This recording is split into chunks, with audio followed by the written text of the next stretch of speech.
Les sujets du jour de la revue fiduciaire. Premier sujet de notre JT. Groupe de TVA.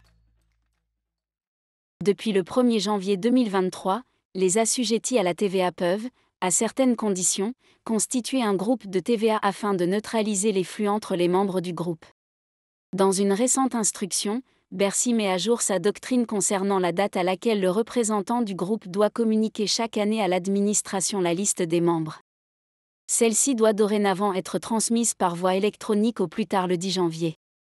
Par ailleurs, l'option pour le groupe de TVA couvre obligatoirement une période de 3 ans, mais une entité qui n'était pas encore créée à la date d'option ou qui n'était pas encore assujettie peut intégrer le groupe, sous réserve de respecter les conditions requises. Deuxième sujet de notre JT. Clause d'arbitrage. Une clause d'arbitrage peut être imposée à une entreprise qui ne l'a pas acceptée. C'est la conclusion à retenir d'un récent arrêt de la Cour de cassation. Les faits étaient les suivants. Une entreprise alsacienne fabrique des boîtiers électroniques. Les cartes d'alimentation de ces boîtiers sont sous-traitées à une entreprise tunisienne, qui achète les composants à une entreprise allemande, laquelle les a elle-même acquis auprès d'une autre entreprise allemande. Le contrat conclu entre les deux entreprises allemandes comporte une clause d'arbitrage, selon laquelle les éventuels contentieux seront tranchés par des arbitres désignés d'après un règlement d'arbitrage allemand.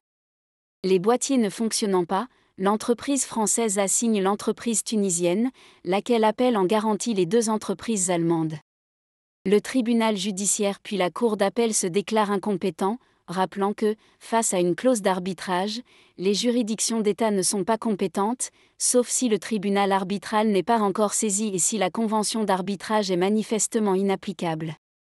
La Cour de cassation valide cette décision, jugeant que la clause n'est pas manifestement inapplicable dans les relations entre l'ensemble des parties.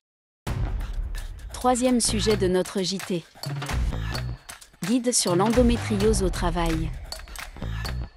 L'Agence nationale pour l'amélioration des conditions de travail a publié, le 7 mars 2024, un kit de sensibilisation à destination des entreprises pour mieux prendre en compte l'endométriose au travail. 3 outils sont mis à disposition des dirigeants d'entreprise, des managers et des responsables des ressources humaines. Une affiche pour sensibiliser les entreprises à la nécessité d'adapter leur organisation du travail. Un quiz pour tester les connaissances sur la maladie et leurs effets sur la vie professionnelle.